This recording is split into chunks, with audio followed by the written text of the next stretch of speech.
Olá a todos e a todas, aqui é o professor Vinícius, iniciando mais uma videoaula para que nós possamos dar início ao nosso semestre letivo 2020.2. Então nós vamos começar hoje a trabalhar um tema referente à introdução ao estudo da química, né? Já que nós estamos aí penetrando nesse novo ambiente, nesse novo mundo, né? Muitos de vocês não estudaram ainda o que era a química, então a gente vai tecer aqui alguns comentários a respeito dessa tão importante ciência para a humanidade, né? Desde os tempos mais antigos que ela vem influenciando na nossa evolução enquanto espécie, né? Para que a gente possa, então, dar início a esses comentários, vou convidar vocês aqui para compartilhar uma tela que a gente produziu a respeito dessa informação.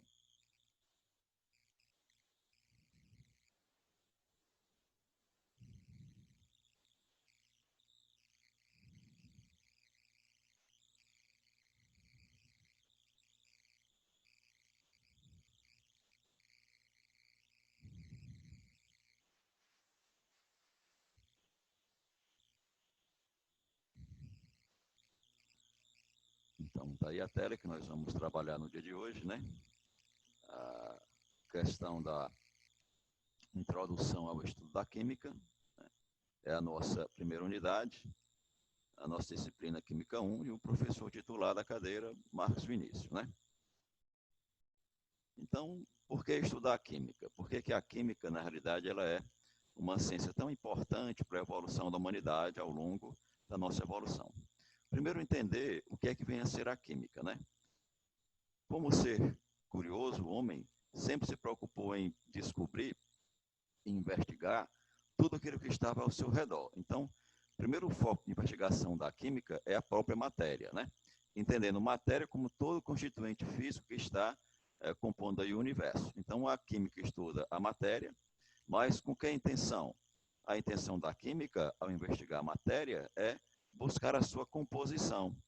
A sua composição, assim como também buscar, investigar as propriedades que essa matéria apresenta. Então, estuda-se a matéria, buscando saber do que ela é formada, que é a sua composição, e a partir desta composição, buscar identificar que propriedades tem essa matéria. Você já deve ter pelo menos ouvido falar que a matéria é possuidora de propriedades ditas gerais, propriedades ditas específicas, né? E essas propriedades gerais e específicas, elas vão, de um modo geral, tipificar e identificar cada tipo diferente de matéria que nós temos hoje conhecimento aqui dentro do mundo químico. Além de verificar a matéria, a sua composição, as suas propriedades, a química também procura investigar que transformações essa matéria pode sofrer, né? A gente sabe que até olho nu, se você olhar para os vários acontecimentos que estão ao nosso redor, você percebe que a matéria pode sofrer diferentes transformações. Por exemplo, quando você queima o carvão se transforma em cinzas. Quando você pega uma folha do seu caderno e rasga, ela se transforma em papel picado. Então, a matéria pode sofrer vários tipos de transformações. E estas transformações que a matéria sofre também é alvo de investigação da química, né? E muitas vezes, para que essa transformação aconteça, você tem que observar que há nesse rol de acontecimentos, né, a evidência de uma grandeza chamada de energia. Então, a transformação, quando acontece, ela pode precisar de uma certa quantidade de energia para que aconteça, ou ela pode, muitas vezes, ao acontecer, jogar uma certa quantidade de energia para o meio ambiente. E essa energia absorvida na transformação ou liberada na transformação também é alvo de investigação a respeito da química, né? Então, a química faz um estudo bastante profundo das transformações que a matéria sofre, né? Procura investigar a sua composição, as suas propriedades e a energia envolvida nesse tipo de situação. Mas eu não posso nunca deixar de esquecer que a química, além de ser uma ciência natural, quer dizer que ela investiga a própria natureza, mas ela é também uma ciência de cunho experimental, né? Você tem que fazer experimentações, muitas vezes, para investigar um determinado processo, um determinado fenômeno, né? E essas experimentações, na realidade, é a alma da química. A química é uma ciência puramente de fazer acontecer os fenômenos num ambiente especializado, que eu chamo de laboratório, que pode ser um laboratório escolar, pode ser um laboratório científico, pode ser um laboratório industrial, mas eu sempre tenho que me valer de um ambiente adequado, que é o laboratório, onde eu faça acontecer os fenômenos, que são, na realidade, os experimentos, para que eu possa analisar, para que eu possa entender, para que eu possa buscar uma explicação de um determinado fenômeno. Quando eu entender, quando eu explicar, eu tenho, então, formado uma teoria a respeito daquele acontecimento. Eu posso, então, divulgar essa teoria para os meus pares, né? Posso divulgar a teoria para o mundo científico, para os vários químicos conhecerem aquele tipo de fenômeno que eu estava investigando, ok? Bom, os níveis de estudo da química. A química ela estuda a nível microscópico, né, o mundo interior da matéria, verificando a presença dos átomos, que os átomos se unem formando moléculas, que os átomos podem ser positivos ou negativos, que eles são ditos de íons, e que os átomos têm dentro deles partículas menores ainda, que são os prótons, os nêutrons e os elétrons. Então, essa investigação no interior da matéria que é uma investigação a nível microscópico. Mas também eu posso me valer em um estudo macroscópico da matéria, verificar o que acontece com ela externamente, a questão da sua mudança de cor, da efervescência, das mudanças de estado físico, né, da formação de precipitado. Então, tudo isso é um estudo macroscópico que a química também investiga, além de ter também um cunho representacional. Eu preciso estabelecer uma forma de indicar ou de representar aqueles processos químicos que eu estou a estudar. E a química, então, para isso, cria uma linguagem universal, que é baseado em símbolos e fórmulas. Quando um químico fala com o outro, para que os dois se entendam mutuamente, eu preciso ter uma linguagem universal. Essa linguagem universal da química é através de símbolos dos elementos químicos e de fórmulas que representam as substâncias, né? As fórmulas que eu chamo de fórmulas químicas. Quando um processo químico acontece, eu costumo representá-lo através de uma equação que eu chamo de equação química, né? Que é a escrita de forma gráfica no meu papel do que está acontecendo lá no meu ambiente, do que está acontecendo lá no meu laboratório. Ok? Além de ter gráficos, tabelas, todos os elementos que possam, de alguma forma, representar grandezas químicas, grandezas físicas dos fenômenos que estão a acontecer. Qual a importância da química, né? A princípio, um tempo não muito distante, né, muitas vezes esse termo química provocava, de certa forma, nas pessoas um determinado estranhamento, porque as pessoas que não tinham assim, um entendimento intelectual mais elevado acreditavam que a química só servia para destruir a natureza, para contaminar o meio ambiente, né, para provocar coisas que, de certa forma, ia trazer uma desarmonia, um desequilíbrio para o meio ambiente, né? Na realidade, isso, de certa forma, era verdade, porque num tempo atrás, as indústrias químicas, né, não tinham assim, uma preocupação muito grande com o meio ambiente. Nem tampouco as fiscalizações governamentais eram mais eficazes, né? Hoje em dia, os processos químicos que acontecem nas indústrias, eles são extremamente fiscalizados, e por isso a química deixou de ser uma vilã vista por muitas pessoas, para se tornar uma ciência, né, que passou a contribuir para que a nossa sociedade se transformasse numa sociedade cada vez mais elevada, né, e de um grande poder tecnológico, né? Então a química tinha esse viés, né? Muitas das pessoas imaginavam que a química era sinônimo de substância tóxica ou perigosa que fosse causar poluição ou destruição ou impactos ambientais, como a gente fala de maneira mais moderna hoje em dia, né? A gente não fala mais na questão dos impactos ambientais que podem acontecer por conta de um produto químico lançado na natureza, por conta de um gás tóxico que seja liberado para a atmosfera. Então, todos esses detalhes, hoje em dia, são extremamente fiscalizados e com muito rigor, e a própria empresa, né, tem um nome a zelar, então ela se preocupa se ela vai, com aquele ato que ela está fazendo, prejudicar ou não o meio ambiente. Então, essa questão de que a química vem hoje em dia a prejudicar o meio ambiente, na realidade, faz parte do nosso passado. Então, por isso, muitas vezes você encontrava, até mesmo as grandes mídias, né, ou nas embalagens, né, dos produtos que você ia comprar, citações do tipo produtos naturais, quer dizer, sem química, é como se eu quisesse tirar do meu produto o viés da química como algo que fosse prejudicial ao meio ambiente. Okay? Mas hoje em dia a química, pelo contrário, ela está intimamente ligada com várias áreas que possibilitam o nosso conforto habitacional, né? A nossa qualidade de vida. Não, tudo isso são proporcionados pela evolução que a química está sofrendo no nosso dia a dia. Okay?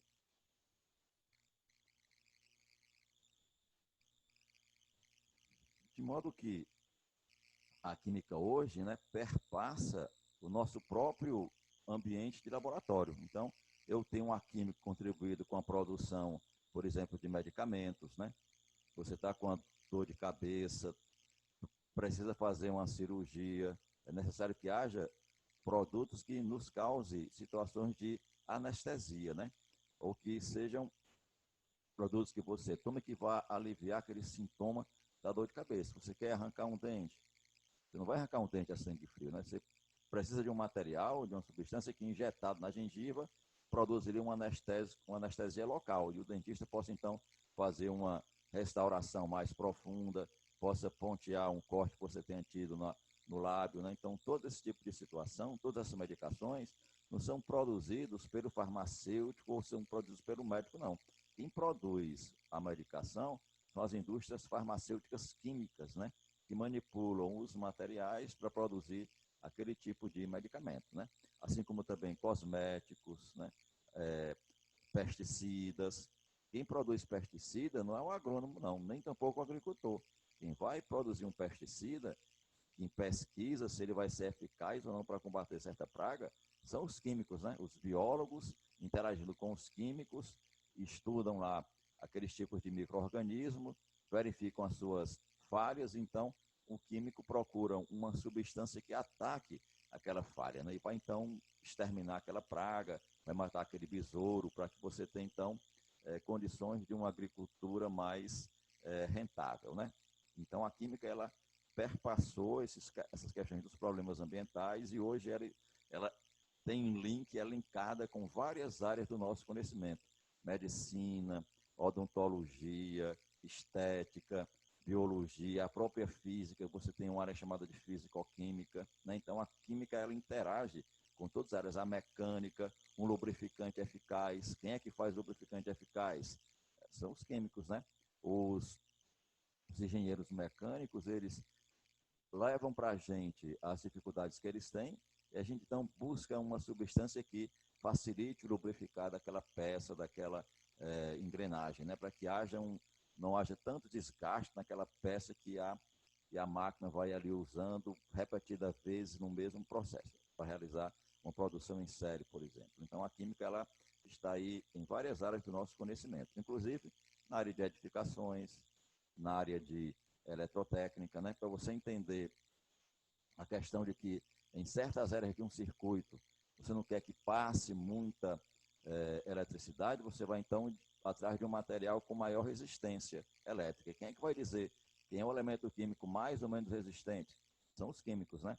Você quer fazer uma substância fusível que sirva como protetora para certa área do seu circuito, você vai ter que buscar fazer uma mistura lá de natureza eutética para propiciar uma fusão do material a uma temperatura adequada que você queira para proteger ali aquele circuito elétrico. Então, nas edificações, você acha que, por exemplo, o cimento ele nasce pronto na natureza? Não. O cimento é fruto de uma mistura, de uma certa proporção de vários materiais que quem vai determinar o quanto de cada produto químico são os químicos e não os engenheiros civis ou os técnicos, né, de edificações, ok? E aqui um pouquinho de história da química, né? Então a gente pode dizer que durante toda a nossa evolução, desde a pré-história, a química esteve presente no nosso dia a dia, né? Esteve ali caminhando junto com a nossa civilização. Desde a pré-história, né, dos momentos mais primordiais da nossa civilização, estava lá a química presente, né? Por exemplo, na extração de um determinado corante para você fazer as pinturas rupestres, né? Sabe o que são pinturas rupestres? São aquelas que a arqueologia encontrou nas paredes das cavernas, né? Detalhando o ambiente rudimentado daquelas espécies mais primitivas da nossa civilização. Mas, assim como o marco primordial, o primeiro marco, né, da história da civilização química, a gente pode citar aqui o domínio do fogo, né? Quando o ser humano conseguiu dominar o fogo, ele então teve um grande passo na sua evolução, porque a princípio ele via o fogo sendo formado, por exemplo, nas erupções vulcânicas, né? Ele sabia que aquilo ali, ele não sabia o que era o quente, mas ele sabia que era algo diferente, né? E que outros, assim como ele, outros animais também temiam o fogo. Quando caía um raio na floresta e aquela floresta se incendiava, ele percebia que a maioria dos animais que ali estavam saíam correndo com medo daquela claridade, daquele onda de calor que era lançada com a queima daquela floresta. Então ele percebeu aquilo e então, usando o seu raciocínio, começou a usar o fogo como proteção. Mas, a princípio, ele apenas pegava o fogo já produzido e mantinha o fogo aceso, né? E quando ele, então, começou a perceber que, por atritos nas pedras, que ele estava ali polindo, né? Estava trabalhando, porque, a princípio, o homem estava na pré-história. Depois passou para a idade da pedra lascada. Depois passou para a idade da pedra polida. E ele só conseguiu pular para a idade da pedra polida, para a idade dos metais, quando ele aprendeu a dominar o fogo. E com o fogo, aquelas tribos que conseguiram dominar o fogo, eles conseguiram fazer rudimentos, né, de metalurgia, cunhar os metais, né? Tirar os metais na forma de minério, separá-los, então, utilizá-los para produzir as suas ferramentas, né? As enxadas, as pontas das lanças, as espadas, as facas. Então, quando a ponta da lança deixou de ser de pedra e passou a ser de metal, quem tinha a lança de metal dominou quem tinha a lança de pedra, né? Então, o domínio do fogo foi essencial para a nossa civilização evoluir de forma mais rápida em relação aos outros, até também como uma questão de sobrevivência, né? Porque os outros animais temiam o fogo, e então com o fogo, ele fazia o fogo na sua caverna, além de iluminar a caverna, além de propiciar um aquecimento mais adequado, ele espantava os animais. E quando ele percebeu que podia usar o fogo para assar ou cozinhar os alimentos, ele então teve uma qualidade de vida maior, porque a princípio ele comia tudo cru. E ao comer alguma coisa crua, ele podia ingerir certo micro-organismo. E aqueles micro-organismos serem fatais para a saúde humana, né? Então, muito a princípio, a química esteve muito ligado ao ato de cozinhar, né? Cita-se até que a pólvora, né, foi descoberta por alguns cozinheiros chineses, né? E a partir daí, a química nunca se desvinculou os seus processos químicos do fogo. Até hoje, muitos dos processos químicos que a gente usa na modernidade tem que lançar mão de uma fonte de energia e muitas das vezes oriundas de um combustível. Você queima alguma coisa para obter energia e as reações nos processos químicos acontecerem. Então, o domínio do fogo foi essencial para que a gente pudesse evoluir, né? De todas as formas, né? Com o domínio do fogo, a gente conseguiu extrair de determinados produtos da natureza substâncias contidas nele. E a partir daí você podia usar aquela substância extraída para um fim mais adequado. Podia ser um corante, podia ser uma medicação, podia ser um metal que depois de resfriado endurecia e se tornava uma arma, né? Ou um instrumento que ele pudesse usar na sua colheita, né? Porque ele deixou de ser nômade, deixou de ser coletor e caçador e foi ficando cada vez mais fixado em certas regiões, né? E aí começou a se formar em certas áreas pequenos aglomerados de humanos, né? As pequenas tribos, depois as pequenas cidades, e hoje nós temos aí conglomerados de cidades, né, distribuídas pelo mundo. Então, aqui algumas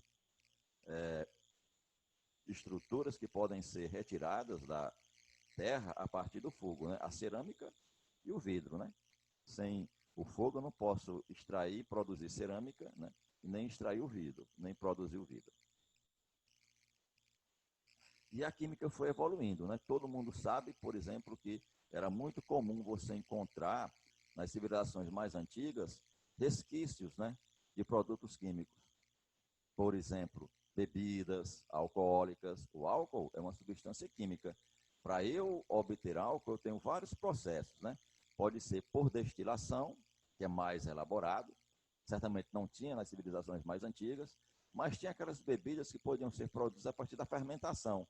Uma fruta fermentava, quer dizer, entre aspas, azedava, e se transformava no outro material, que tinha, devido à fermentação, um teor alcoólico. É o que acontece com o vinho, né? Você tem a uva, e essa uva tem um ácido chamado de ácido tartárico. Quando eles fermentam, ele se transforma em álcool etílico. E a partir daí, aquele suco que era de uva se converte em vinho. E você então pode tomar o vinho e se chamava, né, da bebida das divindades, né? Então nós temos diversas citações, né, diversos relatos, que na antiguidade você tinha materiais que só poderiam ser produzidos com pelo menos pequenos, né, mini laboratórios ou fundamentos químicos para que aquele material fosse produzido. Exemplo disso, vidro, porcelana, os papéis, né, os chamados papiros, as folhas de papiro que os faraós escreviam, medicamentos rudimentares, perfumes. Além do vinho, tinha também a cerveja, já na civilização egípcia, de modo que a própria palavra química, né, vem do linguajar egípcio, da quemia ou chemia, né, que era uma espécie de arte, né, e de filosofia e religião, que muitas vezes propiciava que os faraós, né, ou os membros da realeza egípcia fossem até mumificados, né? Se não tivesse conhecimentos rudimentares de química, você não tinha como produzir a mumificação, né, lá no antigo Egito, né? Mas o ser humano, ao longo da sua, né, evolução, até já na antiguidade, sempre buscou investigar do que o mundo era feito, né? Do que aquilo que estava ao redor deles era constituído. E essa constituição sempre foi alvo, né, dos filósofos, principalmente os gregos, de modo que uns diziam o que está ao nosso redor foi formado de ar. Um outro dizia, não, foi formado de água. Outro dizia, não, foi de terra. Não, foi do fogo. De modo que, mais ou menos no século V a.C., um filósofo chamado de Empédocles, né, disse que a matéria, tudo que estava ao nosso redor, seria formado de ar, água, fogo e terra. Está aqui os símbolozinhos, né, do ar, do fogo, da terra e da água. Então, essa concepção dos 4 elementos surgiu bem lá na antiguidade, né, no século V a.C., por esse filósofo grego chamado de Empédocles. Depois esse conceito foi melhorado por Aristóteles, né, no 350 anos antes de Cristo, né? Ele já aprimorou essa ideia e lançou aos 4 elementos algumas qualidades, né? Que esses elementos podiam ser transformados no outro pela adição ou remoção da qualidade. Então, você tinha o fogo, que era quente e seco, tinha a terra, que era fria e seca, tinha a água, que era fria e úmida, e tinha o ar, que era quente e úmido. Então, o Aristóteles como que pegou a concepção de Empédocles e melhorou, acrescentando certas qualidades, e a ideia de que um elemento podia ser transformado no outro se eu retirasse ou acrescentasse essas qualidades que ele percebia no fogo, na terra, no ar e na água, ok? 400 anos de Cristo também, né? Veja que a época é muito parecida, muito próxima com a de Aristóteles, né? 2 gregos também, chamado Demócrito e chamado Leucipo, propuseram que toda a matéria não era formada de água, ar, fogo e terra com aquelas qualidades atribuídas por Aristóteles, mas dizia que sim, a matéria seria formada por um elemento, por uma unidade tão pequena que era indivisível, né? Que essa unidade tão pequena e indivisível, em grego se escrevia átomo. Então, para Demócrito, Leucipo e seus discípulos, o átomo seria o formador da matéria. Para Aristóteles e seus discípulos, a matéria seria formada de ar, água, fogo e terra, na combinação daquelas qualidades, podendo um elemento ser transformado no outro. Então, a princípio, a concepção de Aristóteles perdurou durante um certo tempo, mas depois foi abandonada e depois, muito depois, essa ideia do átomo foi retomada por um inglês chamado de Dalton, né? O John Dalton retomou a ideia dos atomistas e criou um modelo físico para o átomo. Então, essa ideia do material formado por átomo, de que se você pegasse a matéria e fosse dividindo em partes cada vez menores, nunca foi, na realidade, experimentada pelos gregos antigos, nem pelo Leucipo, nem pelo Demócrito, né? Foi uma ideia que ficou pura e simplesmente, né, no campo filosófico desse contexto, né? Eles não experimentaram nada, não pegou, por exemplo, um pedacinho de rocha, saiu quebrando essa rocha em pedaços cada vez menores, até chegar no átomo, não. Era uma discussão meramente filosófica. Assim como também Aristóteles nunca pegou os 4 elementos para formar a matéria. Era uma discussão pura e simples, filosoficamente falando. Entre os séculos 3 a.C., né, e o século 16 depois de Cristo, veio uma onda de evolução muito grande na química, né? Mas a química ainda não era uma ciência, né? Era as ideias precursoras para se formar a química como ciência propriamente dita. Então, entre aquele domínio do fogo, né, e as artes que os egípcios tinham, os antigos chineses, os antigos árabes tinham também, né, até chegar à química, teve um momento de transição. E esse momento de transição foi chamado de alquimia, né? A alquimia, na realidade, não se constitui numa ciência. A alquimia se falava que, na realidade, era uma junção de conceitos religiosos, filosóficos, científicos, mágicos, que, juntando tudo isso, dava a ideia da alquimia. Ok? Então, essa alquimia,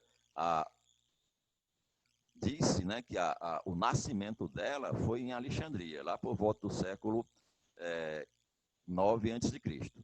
E eles tinham uma adoração assim incrível em relação ao ouro, porque eles verificavam que o ouro era o metal mais nobre que existia. Mas essa adoração não era uma questão de cobiça, não. Porque o ouro, na realidade, ele não era atacado, não se transformava tão facilmente como os outros metais que se conheciam na época. Se você pegasse um pedaço de ferro, deixasse ele exposto ao meio ambiente, o ferro rapidamente se transformava em ferrugem. Já o ouro não, né? O ouro nunca se transformava em algo diferente dele. Então, era por conta dessa fortaleza que eles viam no ouro, que eles tinham tanta perseguição e adoração pelo ouro, né? Eles queriam, na realidade, transformar os metais não nobres em metal nobre, que era o ouro. Transformar o ouro, o ferro, por exemplo, no ouro, o chumbo, por exemplo, no ouro. E essa mudança de metal não nobre para o ouro era chamado de transmutação. Mas isto só ocorreria se eles conseguissem produzir algo chamado de a pedra filosofal, né? Então, essa pedra filosofal era, além do elemento propulsor da transmutação dos outros metais em ouro, mas como também permitiria a preparação de um elixir chamado elixir da panaceia ou elixir da longa vida, que nos daria ou se constituiria num remédio universal. Para todo e qualquer tipo de doença, o elixir da longa vida curava. E, além de curar, mantinha a pessoa com uma vida eternizada. Ok? Conseguiram isso? Não tem nenhuma citação científica que isso aí tenha acontecido. Mas o interessante é que, pela investigação dos alquimistas, né, eles conseguiram produzir vários produtos que nós utilizamos ainda hoje, né, vários materiais químicos, né, várias vidrarias, né, eles conseguiram montar, assim como também vários métodos de separação, porque a gente ainda hoje que as substâncias puras, elas não ocorrem na natureza, elas são sempre encontradas na forma de mistura. Aí eu preciso pegar uma mistura e separar dessa mistura os componentes dela, que são, na realidade, lá para os alquimistas, as substâncias puras. Então, eles, além de criarem equipamentos, né, e materiais para seus processos químicos, eles também elaboraram vários métodos de separação de substâncias, de elementos químicos dos materiais que eles conheciam, né? Mas, na realidade, eles tinham também uma busca filosófica, né? A busca eterna pela matéria e a perfeição da matéria e do espírito. No século XV, com o surgimento do Renascimento, né? Que foi toda aquela modificação de cultura, de ideologia, de filosofia que teve nesse período histórico, né? Nada existe sem uma razão, era a questão do racionalismo, assim como também do experimentalismo. A alquimia mudou de sentido, né? Ela se distanciou dessa história de a busca pelo elixir da longa vida, assim como também da construção da pedra filosofal, e direcionou, na realidade, o seu foco, né, o seu caminho, para produzir produtos que combatessem determinadas doenças, né? A gente sabe que nessa época os aglomerados, as cidades, elas eram muito carentes de, por exemplo, saneamentos básicos, de condições de higiene, de saúde da população. E isso propiciava na sociedade, no ambiente, né, várias doenças. E essas doenças dizimavam grandes quantidade de pessoas, tipo a pandemia que nós estamos submetidos hoje em dia, né? Então, na idade mais remota, a humanidade estava muito suscetível a esse tipo de situação de doença. Então, como os alquimistas eram pessoas mais esclarecidas do que a grande margem da população, eles começaram a ver que, na realidade, as doenças surgiam pelo próprio comportamento inadequado dos seres humanos. Então, começaram a focar o seu direcionamento. Ao invés de ir atrás da questão da pedra filosofal ou do elixir da longa vida, eles então direcionaram os seus esforços para extrair de determinados materiais substâncias que pudessem ser utilizadas como medicamento. E essa fase da química passou a ser chamada de iatroquímica. E a pessoa que mais se destacou, o alquimista mais se destacou nesse período foi o Paracelso, né? Então, Paracelso, ele é o ícone dessa fase aí, chamada de iatroquímica. E ele dizia o seguinte: o objetivo da química não reside na obtenção de ouro e prata, mas no preparo de medicamentos e na explicação dos processos que têm lugar nos organismos vivos. Então, o foco já começou a mudar totalmente da alquimia, que era a busca do elixir e da pedra filosofal, para a iatroquímica, que era focar os esforços que a gente tinha para, a partir de substâncias conhecidas, extrair deles materiais que pudessem harmonizar, né, o nosso organismo humano, né? Pudesse tirar de dentro da gente as doenças, que elas fossem eliminadas pelos produtos químicos, ok? Paracelso foi o grande ícone dessa fase. E a partir daqui, a alquimia começa a se distanciar cada vez mais e surge, então, a ideia da química, né? Onde o Andreas Libavius, né, dizia que a alquimia tem como objetivo a separação de misturas em seus componentes e o estudo das propriedades desses componentes. Veja que ele mais nem fala aqui, né, na questão da pedra filosofal e do elixir da longa vida. Ele já foca a questão que a alquimia deveria fazer essa busca da separação de misturas, porque a gente sabe, eu já havia citado para vocês, que as substâncias puras não existem sozinhas, né? Elas estão sempre misturadas. Então, a partir da busca de cada substância pura dessa e da elucidação das suas propriedades, seria esse agora o foco da nova alquimia. Mas essa alquimia foi mudando cada vez mais e saiu de alquimia e entrou propriamente dito aí no mundo da química, né? A alquimia deixou de existir a partir de 1661, quando Boyle, né, introduziu nas pesquisas científicas, né, ou nessas buscas de separação de misturas, a ideia do chamado método científico, né, dentro das reações, por conta até do chamado experimentalismo, que focava aí na questão do renascimento, né? Então, nesse período já não se importava mais só você dizer o que era a resolução do problema. Aí você tinha que provar que a tua resolução do problema estava efetivamente correta. Quando eu falo resolução do problema, é uma hipótese, né? Então, por exemplo, o químico dizia, ou o físico dizia, ou o matemático dizia, eu acho que a solução desse problema é isso, isso, mais aquilo. Mas, agora, além de dizer que era isso, isso, mais aquilo, eu tinha que provar que aquelas minhas ideias estavam efetivamente corretas. Então, saiu-se do campo do eu acho que é para o campo do eu vou provar que é aquilo, né? Que é a questão da introdução do método científico, ok? Então, foi contribuição aí do nosso amigo Boyle, né? Que é considerado o pai da química antiga, porque o da moderna é Lavoisier. Então, foi Boyle, Robert Boyle, que também foi um mais em estudo de gases, né? Ele propôs aí, ele montou a câmara de ar e a bomba de vácuo, que a gente ainda utiliza hoje em dia para fazer filtração a vácuo, e também ele criou a noção dos chamados elementos químicos, né, como sendo as partículas primárias corpusculares, né, aquelas que você não podia mais fragmentar. Né, você ia pegando uma substância, ia fragmentando até chegar ao ponto mínimo, que para ele seria o elemento químico, seria a estrutura basilar formadora daquele material. Aqui algumas ilustrações, né, dos equipamentos que ele criou, assim como também dos tratados, né, dos livros que ele propôs, que ele escreveu. Depois de Boyle, né, vem o nosso conhecidíssimo Lavoisier, né? Lavoisier, ele é considerado o pai da química moderna, né?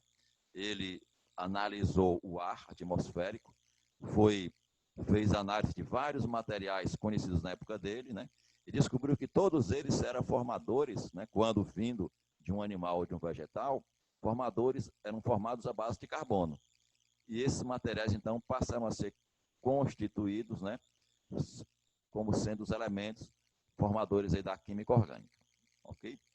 Então, ele esclareceu a ideia da combustão, né, que antigamente chamava de flogisto, né, que a gente colocou um comentário da ideia do flogisto no referencial teórico de vocês, depois vocês dão uma lidazinha lá. Então, ele elucidou, né, a questão da combustão, né, dos materiais conhecidos na época, introduziu a balança nos métodos científicos, né, antigamente não se tinha preocupação de pesar e medir as massas, né, utilizadas nas reações químicas. Ele introduziu isso, né, começou a dar um rigor mais científico, efetivamente, aos processos químicos realizados nessa época, né, elucidou a questão da combustão, né, que era da combustão, da oxidação e da respiração, que era pertinente a esses três processos do oxigênio, né, o gás oxigênio. Escreveu o método de nomenclatura química, assim como também o Traité Elementare de Química, né? Um documento fundamental para a química moderna. Mas, infelizmente, né, por questões políticas, o nosso amigo Lavoisier sucumbiu na Revolução Francesa, né? Ele foi decapitado. Então, de muitas contribuições que ele nos deixou, veio a famosa Lei da Conservação das Massas, ou Lei de Lavoisier, né? Onde ele diz que, numa reação química, num sistema fechado, a massa total é constante. Em outras palavras, né? Numa linguagem mais próxima a gente, na natureza, nada se cria, nada se destrói, tudo se transforma. Era a ideia de Lavoisier. Ou, se você preferir, eu não posso criar nem destruir a matéria, somente transformá-la. Aqui alguns equipamentos, né, que o Lavoisier construiu no seu laboratório, né? E aqui, como a gente já citou, o momento da decapitação do nosso amigo Lavoisier. E a partir, então, desses conceitos modernos, né, de que a química tinha que ser uma ciência, tinha que introduzir nele a questão do método científico, se afastou-se um pouco mais, né, da questão de entender a matéria e se focou mais agora na sua constituição. E começou, então, a surgir os diversos modelos, né, chamados de atômico.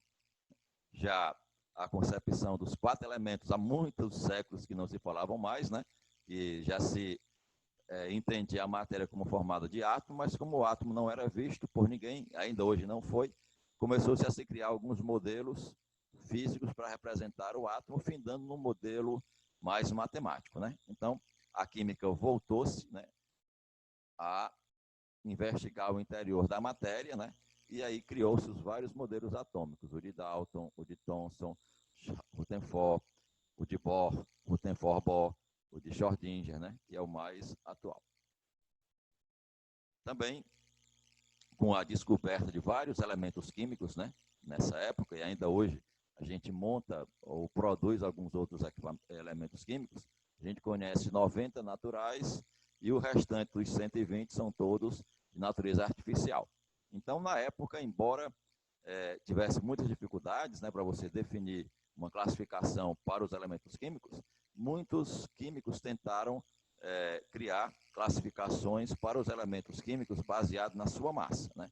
O primeiro a montar uma tentativa foi Lavoisier, onde ele tentou dividir os elementos conhecidos na época dele em gases, metais e não metais, e depois se trabalhou com a massa, né? E vem o parafuso telúrico de Chacotais, a lei das oitavas de Newland, né?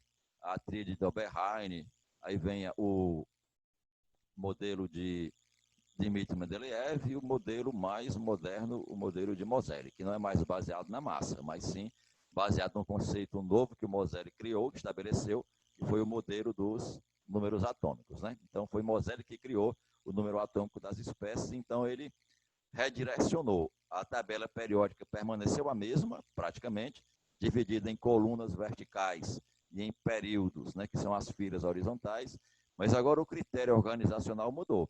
Já não era mais o critério de crescimento de massa atômica como era do Mendeleev. A tabela moderna, o crescimento, a colocação dos elementos dentro dela é em ordem crescente de número atômico, ok? Investigou-se também, né, descobriu-se também que alguns elementos tinham uma capacidade natural de emitir partículas, né? Conheceu-se algumas partículas radioativas, a partícula alfa, beta, partícula gama, né? A partícula alfa foi usada por Rutherford para investigar os materiais e criar o seu modelo, né? Mas quem descobriu que alguns elementos químicos naturais conseguiam espontaneamente emitir essas radiações, essas partículas radioativas, foi Becquerel, né? O Henri Becquerel. Mas quem estudou mais profundamente esse fenômeno, esse processo, naquela época, foi um casal francês chamado Marie e o Pierre Curie, né? Tanto a Marie como o Pierre Curie, eles eram químicos, e os dois juntos investigaram essa capacidade vista, né? Um fenômeno novo, que era percebido em alguns elementos químicos que eram capazes de emitir determinadas radiações. E essas radiações, hoje em dia, são utilizadas para diferentes fins, né? Um muito utilizado é a produção de energia. Outro, a capacidade que esses materiais têm de emitir partículas e destruir células cancerosas, né? Então, a gente usa radiação para diversos fins, tanto os bons como ruins, né? Na realidade, tudo na ciência tem esses dois viés, né? Eu posso pegar um conhecimento científico e direcioná-lo para o bem, ou posso direcioná-lo para o mal. Quem vai dar essa direção é a própria humanidade, né? com o seu livre-arbítrio. Fatos importantes que a gente pode destacar nessa fase, né? Nessa fase mais recente para cá. Os trabalhos de Lavoisier sobre combustão, né? As descobertas das leis estequiométricas, não somente de Lavoisier, né? Mas tem a de Lavoisier, tem a de Dalton, tem a de Richter, tem a de Prost. A gente mais trabalha assim a nível de ensino médio com duas: a lei de Lavoisier, que é a lei da conservação das massas, e a lei de Prost, que é a chamada lei das proporções fixas ou constantes ou definidas, né? Vem a ideia da teoria atômica de Dalton, o desenvolvimento da química orgânica, que quem muito trabalhou para desenvolver isso foi um químico chamado de Auguste Kekulé, que destrinchou muitos comportamentos do carbono, né? A tabela periódica de Mendeleev, né? Em seguida, também a tabela periódica de Moseley, né? Os surgimentos da físico-química, lá no finalzinho do século XIX. Físico-química é um ramo da química que investiga a inter-relação entre a química e a física nos fenômenos químicos, né? E a descoberta da radioatividade, lá pelo nosso amigo Becquerel, e aprofundado pelo casal Curie, né? Mas, na realidade, a química, ela nunca se desvinculou, né, do momento que ela estava inserida, né? Veja que lá na iatroquímica, os químicos já se preocupavam em criar medicamentos, né, tirar dos materiais determinados produtos para que pudessem ser utilizados como medicação. Então, a química ela foi propulsora em várias áreas, né, do nosso conhecimento. Se não tivesse aí os conhecimentos químicos, muitas das áreas, como, por exemplo, na biologia, por exemplo, a biomolecular, a estética, né, a indústria petroquímica, muitas dessas áreas não se desenvolveriam tão grandemente se não tivesse recebido um suporte também do avanço tecnológico que a química sofreu. Então, hoje, como a gente falou no início da nossa conversa, nós não podemos desvincular a química como fora das outras áreas do conhecimento, né? A química ela penetrou como que está entranhada nas diversas áreas da nossa sociedade, na medicina, nas várias áreas da indústria, indústria naval, indústria petroquímica, indústria dos alimentos. O que seria da agricultura se não tivesse os adubos artificiais, né? Porque toda vez que há um plantio, que há uma colheita, o solo fica, de certa forma, enfraquecido. E se eu esperasse a reconstituição, né, natural daquele solo, demoraria muito mais tempo. Então, a química produz insumos que o agricultor compra, vai lá, coloca no solo e o solo se restabelece mais rapidamente. Fica que é uma beleza para ele colocar outra geração ali de sementes e elas frutificarem e você então colher de uma forma mais rápida e mais efetiva. Então, a química hoje está unida em diversas áreas do nosso conhecimento, dando suporte, né, e trazendo benefícios para a gente. Já imaginou no passado, quando você ia cortar um dedo, arrancar um dente, cortar uma perna, era tudo a sangue frio. Não tinha anestésico, não. Depois, a química descobriu, né, antes de você usar, por exemplo, a questão de inaladores, para deixar o cara entorpecido, se usava o álcool. A pessoa ia lá, se enchia de aguardente, né? Naqueles filmes americanos, né? O cara ia arrancar um dente, aí o cara enchia-se, tomava várias garrafas de uísque e sentava lá na cadeira do barbeiro, que era o chamado cirurgião barbeiro, aí vinha 3 ou 4 pessoas, agarrava nos pés, nas mãos, o cara abria a boca e arrancava o dente do camarada a sangue frio. Quer dizer, a dor permanecia, o cara apenas ficava meio zoado, né? Depois se descobriu que tinha alguns materiais que você cheirava, inalava e te deixava entorpecido. Um muito conhecido é o éter, né?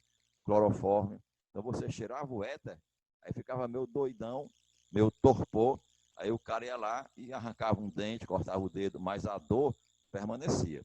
Então a química evoluiu e descobriu que tinha determinadas substâncias que, injetados no organismo da gente, eles que interrompiam, de certa forma, a transmissão do impulso nervoso entre o cérebro e até aquela parte que estava lá sendo cirurgiada. E você, então, não sentia a dor. A dor não era transmitida daquele membro para o cérebro, porque havia um material que impedia essa neurotransmissão. E essa substância é um analgésico, né? Um anestésico, desculpa. Analgésico é só para passar a dor. O anestésico provoca anestesia. O analgésico tira a dor da gente. Então, o cara ia arrancar uma unha.